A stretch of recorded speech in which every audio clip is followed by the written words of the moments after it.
Welcome in, Loons fans, to another edition of the Matchday Preview. Jonathan Harrison here, joined as usual by Manny Lagos. And Manny, we've got a big guest, a fan favorite returning to the show. So I'm going to skip all introductions that we normally do and head right into our guest, because we've only got limited time because he's an important, busy man. Jamie Watson returning to the show, returning to the podcast. Jamie, how are you doing? Jonathan Harrison, I'm so happy to hear your voice, to see your face. Somebody that is synonymous with Minnesota United and MLS and the voice of it for a long time. And then also the man that's responsible for bringing me to Minnesota. And so therefore, by default, keeping me in Minnesota for a long time and being the reason that 2 of my 3 children were born in Minnesota. So they're Minnesotans. And I'm so happy to see you, Jonathan, to see you, Manny, and to talk about Minnesota United and their awesome start so far to the 2025 campaign. Very happy to have you, Jamie. Very excited. I will say, once a Loon, always a Loon. I will say you do resonate massively, I think, with all of us here at the club and the fan base. And just to give a little more insight, I think it is due to the fact that, I was thinking about it on the way here about how would I introduce Jamie? And I think partly for me, it's just a reminder of what our fans saw in you in terms of your just relentless, wanting to go forward, wanting to find avenues to create goals, to find goals.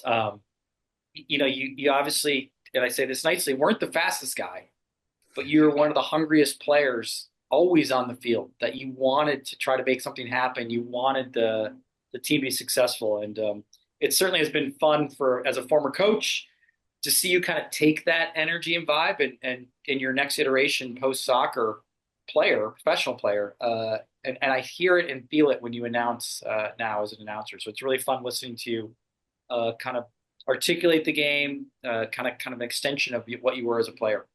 Thanks, man. That really means a lot coming from you. And now as a father, I think I get sort of a glimpse of how you must feel as a coach. And it's not apples to apples completely, but the way that you went about it, you did have that sort of aspect as a coach. And I think I appreciate it as each year passes and as each wonderful situation happens with my children and as every frustrating situation happens with my children. I think there's a layer of understanding of people that have taken that sort of role on you. Speaking about myself, right, as taking on you and now throughout your life, and you appreciate it as you get older because you start to see that there were some moments where tough love was needed, and then there were some moments where you put the shoulder around, and then there was a moment where somebody has to believe in you. And I can't think of my life now, nor do I want to imagine my life now without my 6 wonderful years in Minnesota, plus a little bonus cherry on top, couple of months in 2012 when you first brought me in on loan. It's changed the complete trajectory of my life, my family's life. So thank you for that. And then it led me to being friends with Jonathan Harrison too. So that's really the cherry on top of it all. And it culminates in us being here to talk about the Loons and what a start it's been, man. It's been great to watch. I'm sure you guys are enjoying seeing it firsthand.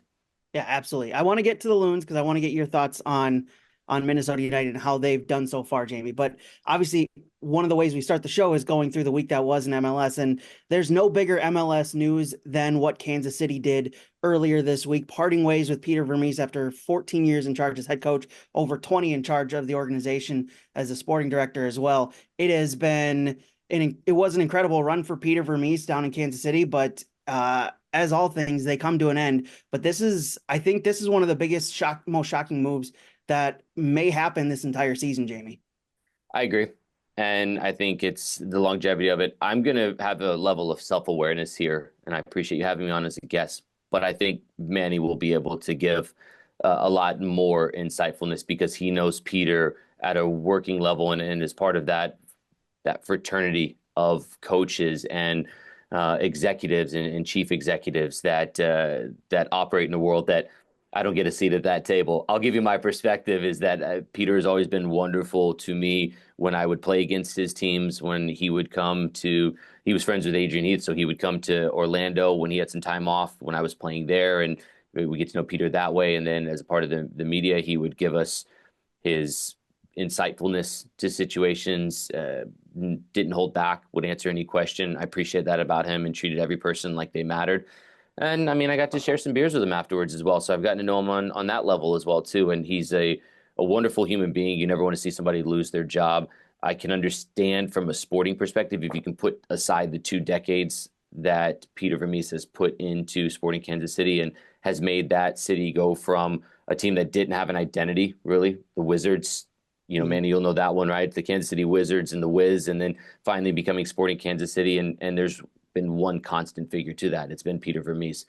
So I don't know what it's going to look like when we see Sporting Kansas City take the field this weekend without Peter Vermees on the sideline. It'd be a big matchup against St. Louis City. But with that, I am filled with appreciation for what Peter has done to this game. Is one of the pillars of this league. He was longest tenured coach, so I get it. They were winless in the last 13. It had been a rough go for them the last couple of seasons, but man, like anything, you're just gonna have to take it with a grain of salt and just realize the only constant in life is change. So there will be change. I don't know if I'd ever actually see it in my sporting lifetime that Peter Vermees would not be there. But Manny, I want to get your thoughts on this because it's big news and somebody that at a completely different level than, quite frankly, anybody else probably does, right? Sure. No, I mean, what a great run. Former teammate, friend, somebody who I got to see his journey when I first kind of eked into the kind of national team system stuff, and he was kind of a veteran forward at the time. He became a defender later in his career, but I just you kind of get amazed at what he's done and how he's done it and how much he's done. And certainly, I think this is probably an easier one than people that leave a club after only a couple of years. In terms of, you can't help but be amazed by what he's done and the identity he's created for Kansas City. And the reality is that we are in a tough business that, he has proved himself over and over again and helped that franchise in so many different ways that it must have been an emotional, tough week for him personally. It must have been an emotional, tough week for the fans and certainly for the entire club, just because he's given so much of himself to that club for decades now. So it is big news. Like I said, he is one of our American icon coaches who's done some great stuff. I don't think this is his last stint, given who he is and the kind of drive he has. But certainly big news. I would say Peter's toughness and brashness, but had this other side to him that I don't think people saw in terms of just being compassionate, caring about players. It came through, and wish him the best of luck as he moves on to his next journey. Yeah, it'll be interesting to see where Sporting Kansas City go from here, where Peter Vermees pops up next from here, whether he goes U.S. Soccer, does another job, takes another head coaching or maybe sporting director job in MLS. It'll be very interesting to see what happens, but a big move nonetheless across Major League Soccer. Usually we'll continue our recap of what happened this weekend. I'm going to skip around because we've got limited time with Jamie, because Jamie, you will be hosting the third round draw of the U.S. Open Cup. And so we got to get you off to that here in about 20 minutes time from recording. So I'm going to jump right into the Real Salt Lake Minnesota United recap and just kind of get our thoughts on that match as well. But I want to first start off, Jamie, from what you've seen, 6 games from the Loons so far. I think they've been really impressive this season, one of the more impressive teams across the league. What's your overall thought on what Eric Ramsay has done with Minnesota United this season?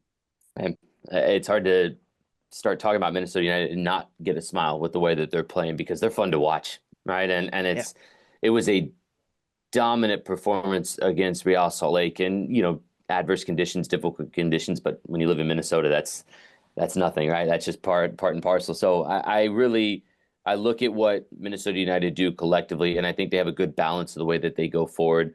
I think that Yeboah has been a fantastic signing, the type of number 9 that I think every team wants.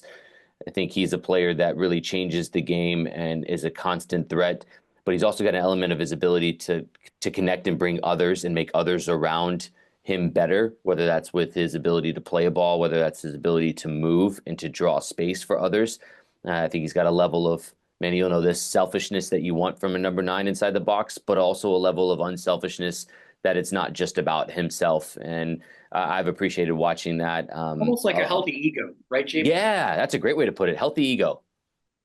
How would you describe that if you were going to say healthy ego? Because I get it, but for a listener who may not know what you want of a healthy ego of number 9, how would you explain that, Manny? Yeah, I mean, almost like you don't even have just some confidence, you almost have extra confidence, which is both good and bad because you got to be hungry enough to like go after out there and score goals, but you have to somehow also like have enough humility to stick to the game plan, stick to the structure, the discipline of what we're trying to do that day. And you mentioned it, and to try to make players better around you. So he's done a great job of that. Yeah, that's really well I think, said. Jamie, for you, one of the things you would love about Saturday, which again, I try not to get, so I would say, effusive about Allianz Field, but I don't know what is more special on Saturday. The way the players played, which is I think was our most complete performance, or the fans showing up and giving the energy and the vibe and that synergy between the fans and players, which you felt.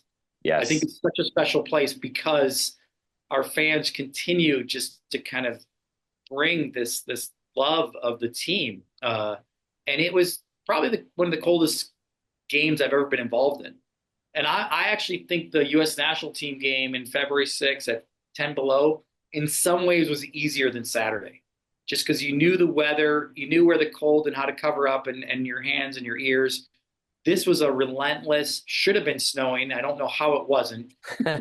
Rain that was wind blowing in your face. And the guys just embraced it. The fans embraced it. And, you know, frankly, I think the level of play in that first 30 to 35 minutes when we had to really take over the game happened. So it was a really fun, special night. You make a good point about the weather. The only people who didn't embrace it seemed like were Real Salt Lake players who kind of felt like from the get-go just kind of wanted to be out of there as quick as possible. It just Minnesota, with the way they came out early on in that game, really pressed them and really put them to the sword. And it was really, as you said, Manny, one of their better all-around performances from I guess this entire season. It was very impressive. This was one of my more favorite performances, despite the awful conditions that we all had to endure at Allianz Field. Plenty of standouts in this game. None bigger for me than Joaquin Perea, who's continuing to have some of his best form in a Loons kit. We said that 3 weeks ago against Kansas City. He had a good game, was taken out, I think, early on in that match, taken out early on last week after a good game. But this game against Real Salt Lake, he was all over the place. He was probably the man of the match for me, despite Tanny Olawashe's 2 goals. But his one-touch pass into Olawashe in the second half on that second goal was a thing of absolute beauty, Jamie. It really was. And what I start to then think back to last season, I was fortunate enough to be able to call for Apple TV one of the games for Minnesota United in San Jose.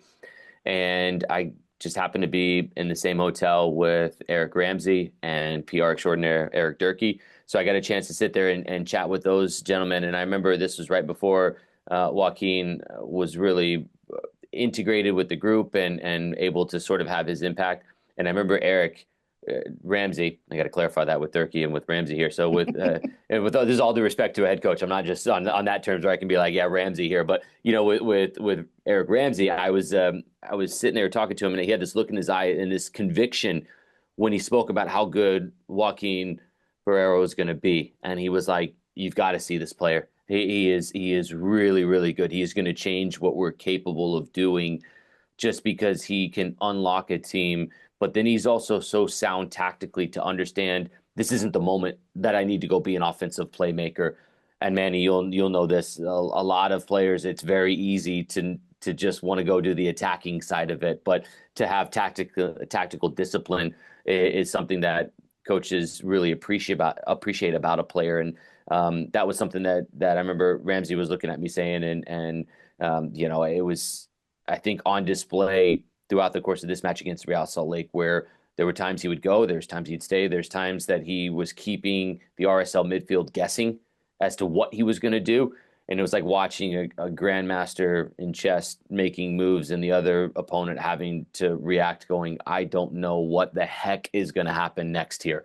And it was all from a reactive state. And Manny, you know, you always want to be playing on the front foot in that proactive state instead of the reactive state. It's not a nice place to be, and Pereira was a big piece to that puzzle, I think. Yeah, I thought Pereira had an outstanding game. I really love the the matching up of how well we did with our tactics on the night, combined with the individual and collective performances, were really balanced, I would say. And what I mean is that like Pereira and Robin together really are hungry to break lines. And then that's fine. You can be hungry to do it, but can you actually execute? And those two really had some key passes that really just hurt RSL to the point where you, Jonathan, said like, oh, do we want to even play tonight? Because I got to run back again and defend desperately.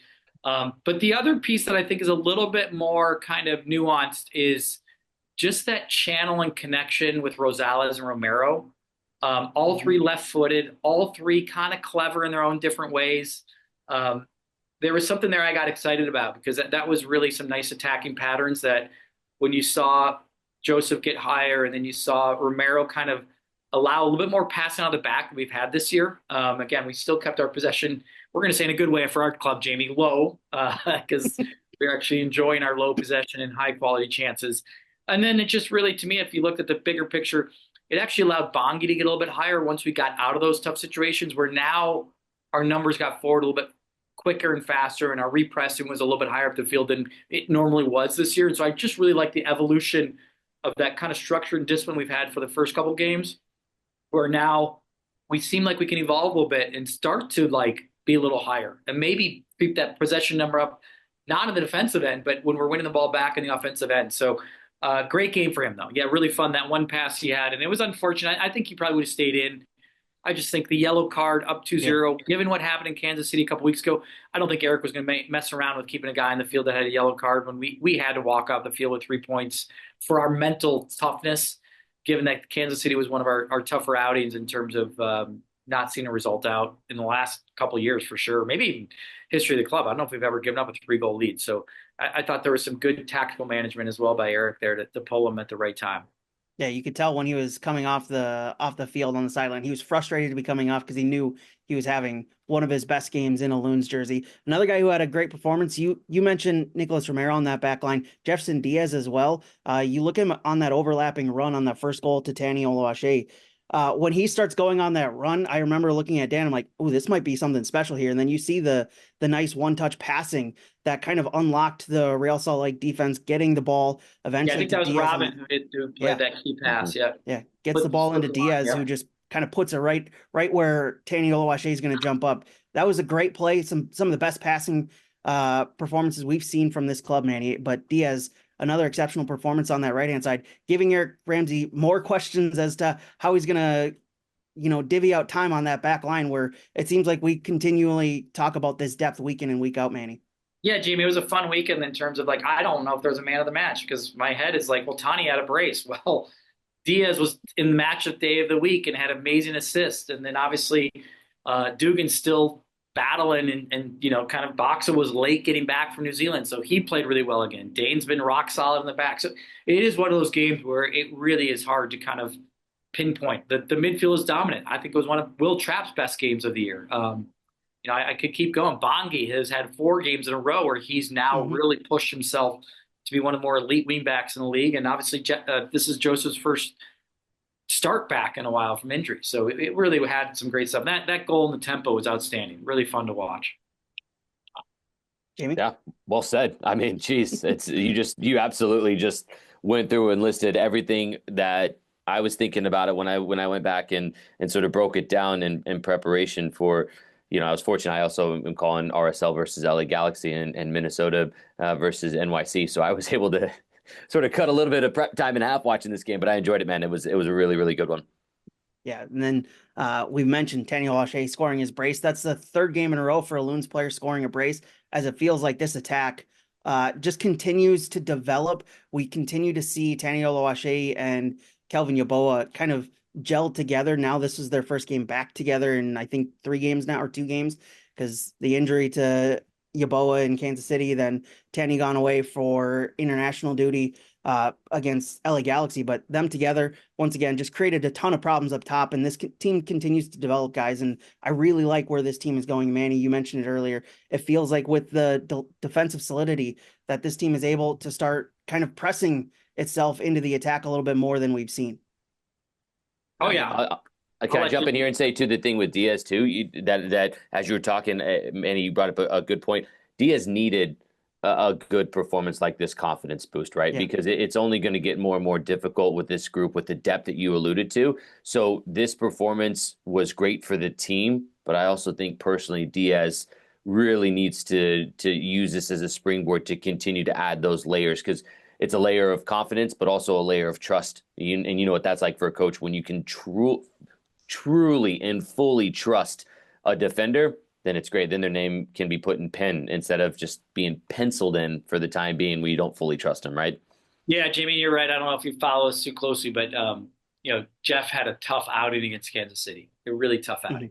So, I mean, it was, again, he hadn't been playing a lot. He wasn't sharp, and it showed. So you're exactly right. These last two games have been so important for the group in terms of the depth at center back is outstanding right now.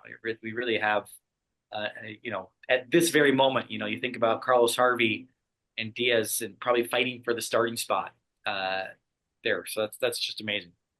Yeah, absolutely. We're moving through the show quickly because we got to get Jamie out of here in about 6 minutes time. So I want to get forward to New York City FC preview. Jamie, you said you're on that match. John, I'm sorry. I just have one more little thing that just it's just another shout out to our fans. It started with the Galaxy game and just the ability to take certain players out of the game. Our fans once again with Vera, and obviously we all know about the spitting incident last year. Jamie, he did not touch the ball once without our fans booing for 90 minutes. It was truly another just moment where I didn't see that coming. I didn't see that kind of fandom of just that was a year ago. It was last year. I didn't. It just shows another example of how much they care. So it was another great kind of added element to a wild night weather-wise.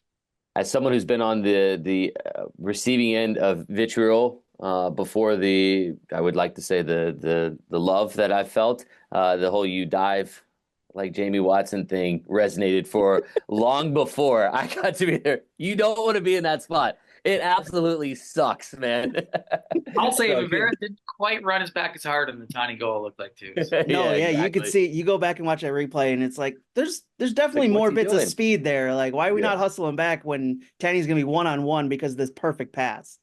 But yeah, it made Dan's night easier calling the game because he didn't have to mention Vera's name because the fans did it for him. Every time Vera touched the ball, and Dan's like, "Yep, Vera's got the ball again." As I was saying, going to New York City FC, Jamie, you'll be on the call for this one. Give us a little bit of a preview. What should we expect from New York City coming off a 4-3 loss? We can talk about that last goal for Atlanta and who's truly at fault for that one. And I'm sure that's a big topic of discussion. But New York City FC, a little bit up and down this season as they are 2-2-2 on the season, 8 points, 10th in the Eastern Conference, 9 goals for, 9 against. Really hard to kind of figure out who this team is under new management, Jamie. That has got to be the most frustrating part of being an NYC fan right now. Is it going to be the team that can be excellent and can score goals and has the electricity with Hannes Wolf and Alonso Martinez, Fernandez in there that's creating goals, that's fun to watch? Or is it going to be the team that absolutely melts down and has a terrible performance? Manny, I'll ask you this coaching hat question here. It's got to be the most frustrating thing as a coach when you don't know what you're going to get week in and week out from the team. Consistency is key. That's what everybody's chasing. When you know what you're going to get, it's a lot easier to show up to the stadium. And at times, we're in a down spell right now and our team isn't great. I'm expecting that. Hey, our team's in a run of form that's excellent. I know what to get. I'm not sure anybody knows what they're going to get with this NYC team. And as a coach, Manny, as somebody that has been around the game as long as you have, correct me if I'm wrong, that's got to be one of the most frustrating things from a managerial perspective that right now NYC seemingly face week in and week out. Who the hell are we, and which team is going to show up? Yeah, no, I think you're right, and I'm going to throw another question back at you pretty quickly. I think their front three is really dangerous, really dangerous. Yeah, I do think Wolf, Martinez, and Fernandez can really give anybody fits, and they went to Atlanta and scored 3 goals, and we're up 3-1 late.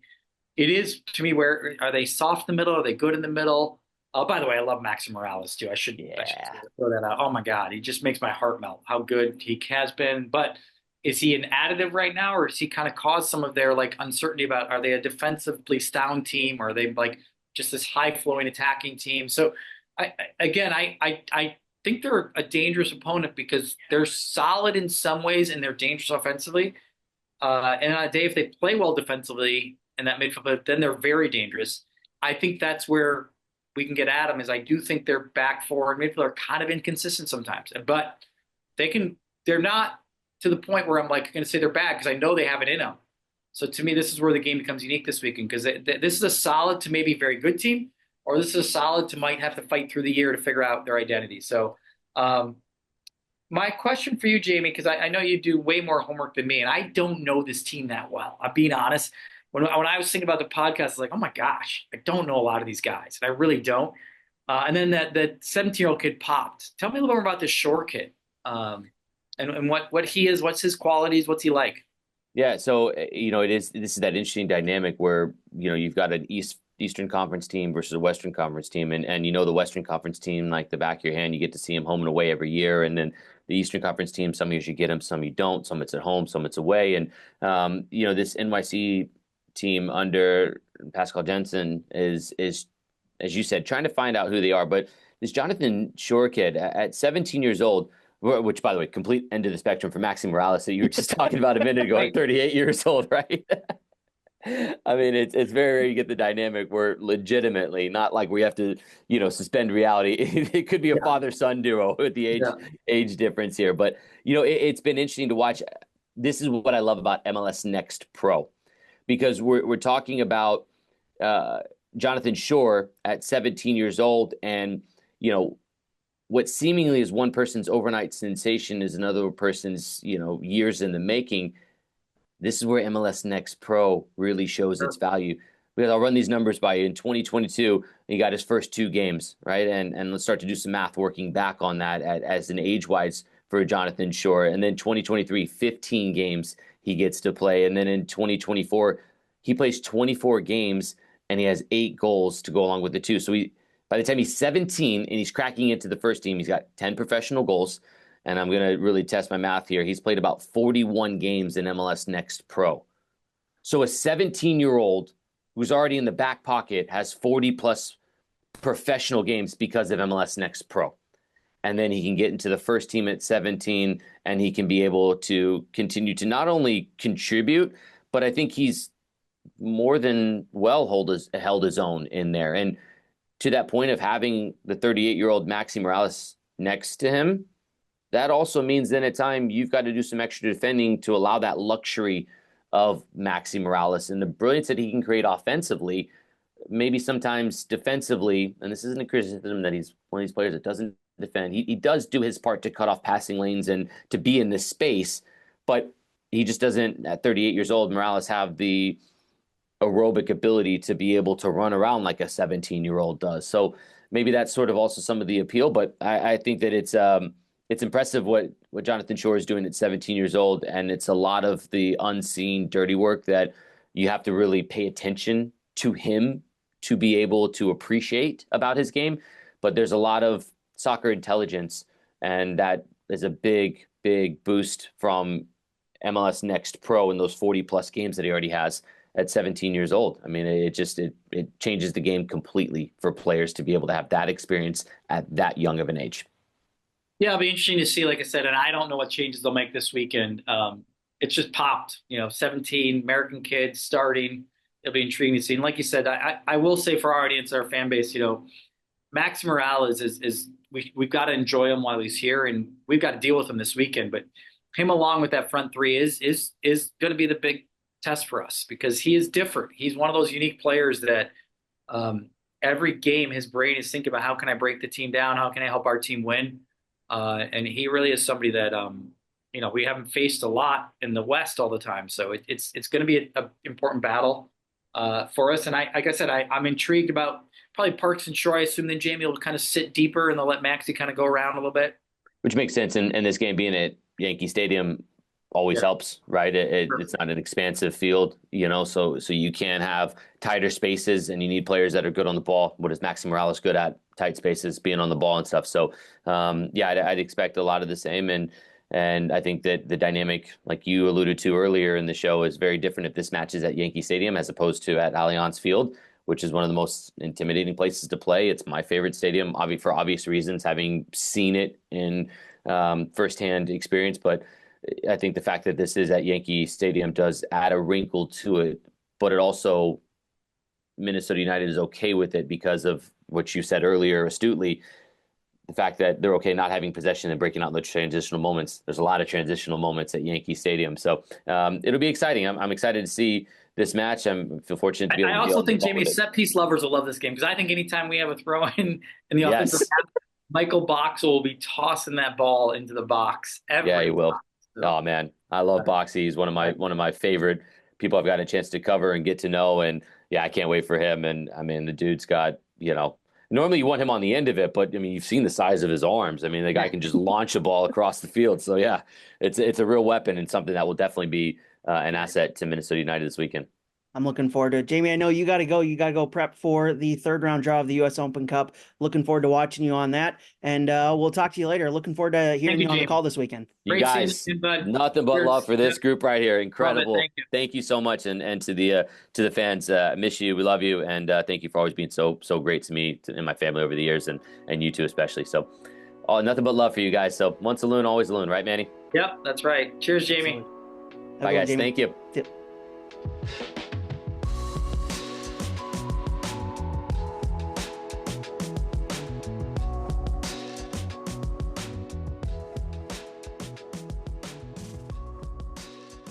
Looking to get more bang for your buck? With the 2025 Flex Pack, you can choose between 5 and 16 home games to attend for the season. Pick your matches, grab your seats, and dodge those individual ticket fees. Your plan, your way. More information at MNUFC.com.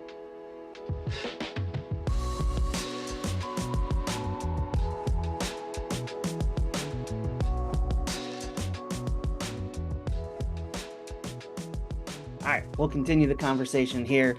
Manny, before we continue on, I do want to get your thoughts on the game that New York City just did play. I don't know if you've watched it, how much you've gone back and watched it.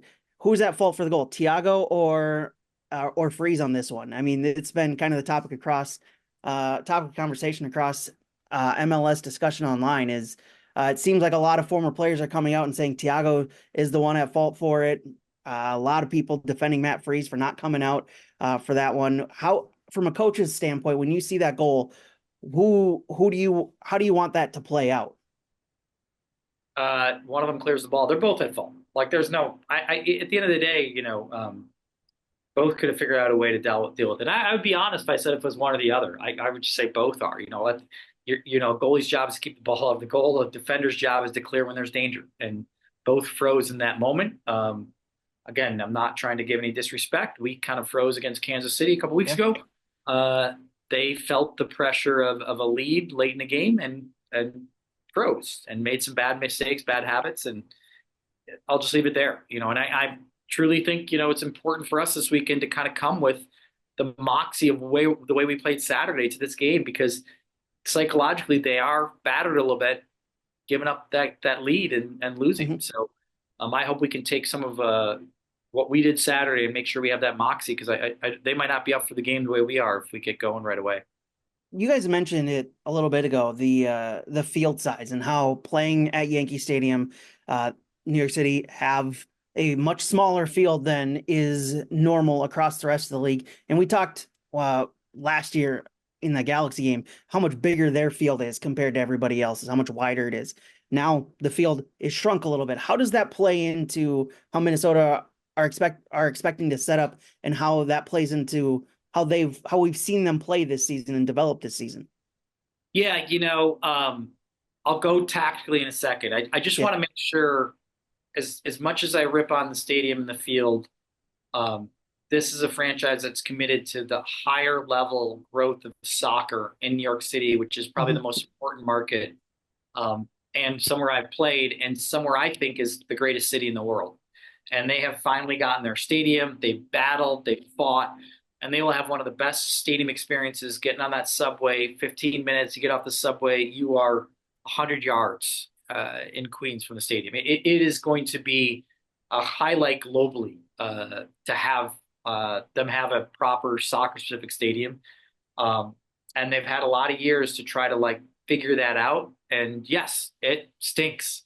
This stadium is straight up a baseball stadium where it plays crooked. It's 110 by 70 exactly, so it's super tight and small. Most fields are 120 by 75, really. So it's going to affect it.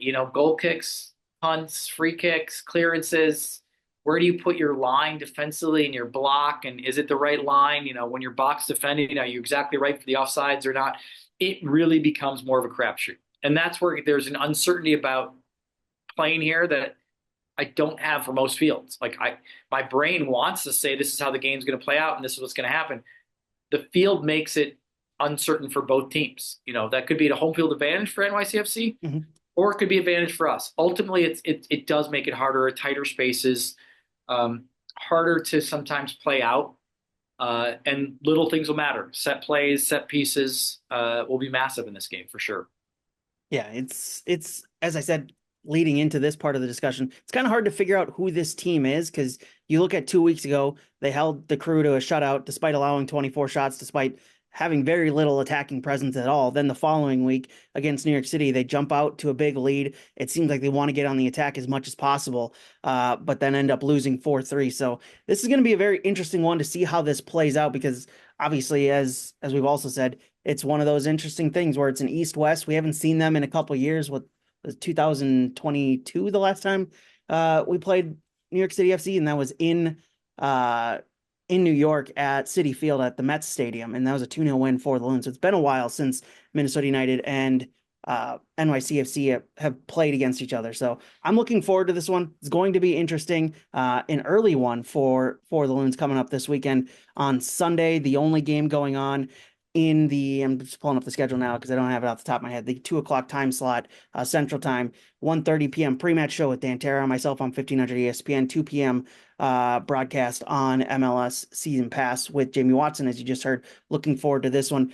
Manny, any other thoughts on this game before we kind of look back at the week that was across Major League Soccer? Plenty to discuss in Major League Soccer this last weekend. Yeah, no, I just think we have to come in with that edge. I do think they're a team that is still finding their identity, but in a solid, good way. I mean, we actually played them in preseason, and it was a tough, tight kind of game where they've got quality all around the field. They've got guys that can absorb pressure offensively, and they can handle sometimes playing out of the back. And they've got a front 3 or 4 that you have to be aware that if you're not doing the little things right, they can punish you. So to me, I'm really looking forward to the game. I mean, I think it's a good matchup.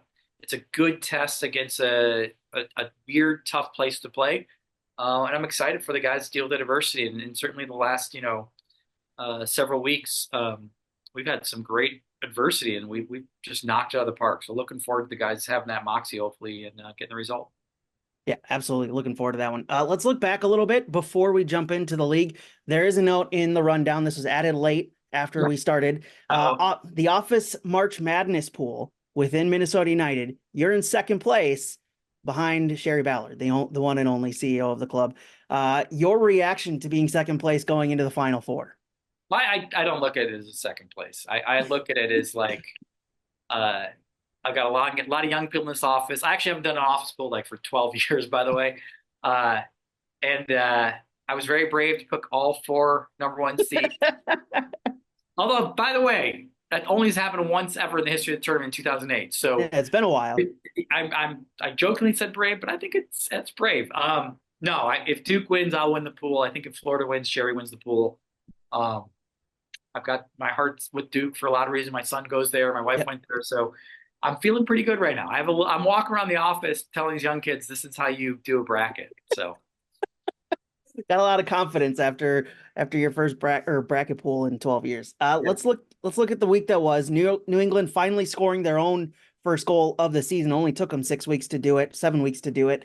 But New England getting a 2-1 win, also their first win of the season. A big win for them, getting them off into the win column. Now just 5 teams remaining to win a game in 2025? Galaxy, Sporting Kansas City, Dynamo, Toronto, Montreal. Who's going to be the next one off that list, Manny?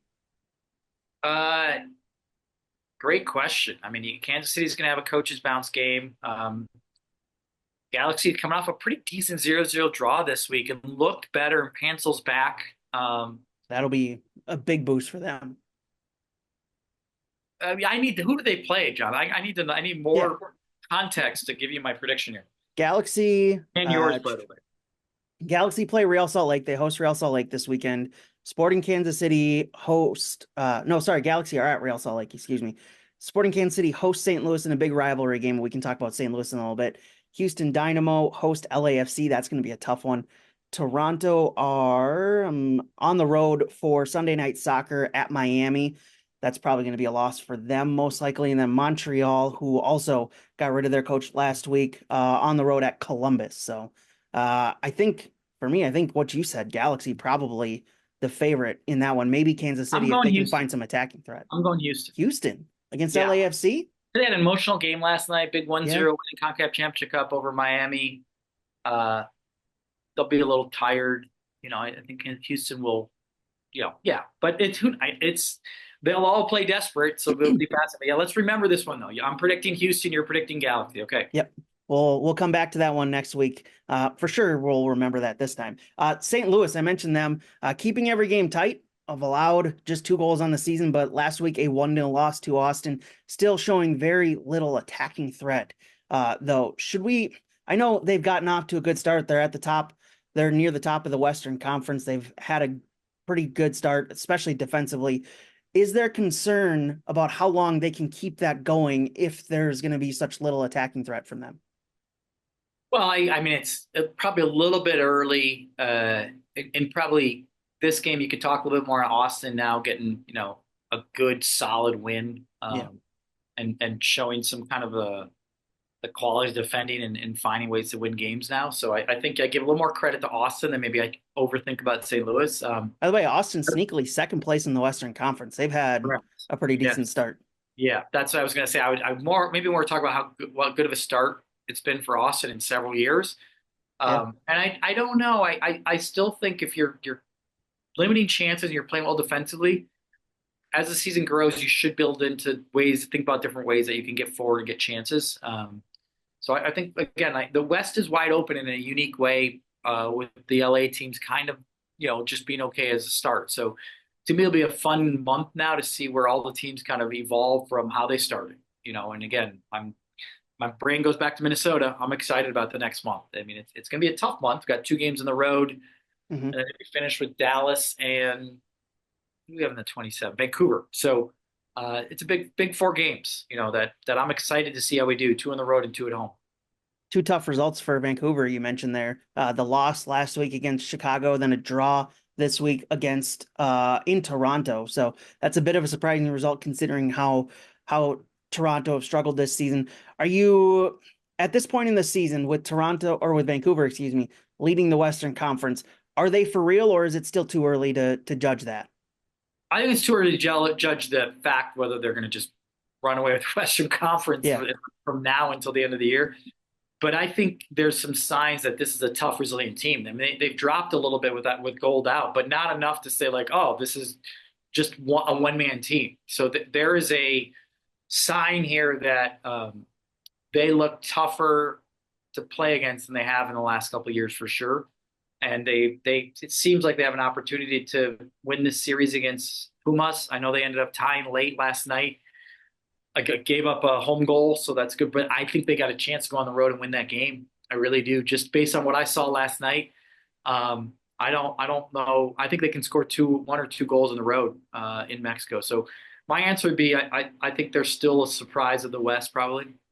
Yeah, I think I'm with you. With considering how a lot of people were talking about them coming into the season, not making a whole lot of big notable moves, and then obviously moving on from Vanni Sartini, bringing a new head coach there. I think it's surprised a handful of people that they're tied with Miami at the top for the Supporters Shield on 13 points through 6 games of the season. Yeah, John, I still got to get a lot of co-love to San Diego. I mean, expansion team, what an exciting That's where time. I'm going next. that 3-2 win over LAFC. I mean, they're probably Vancouver and them are probably um, up there.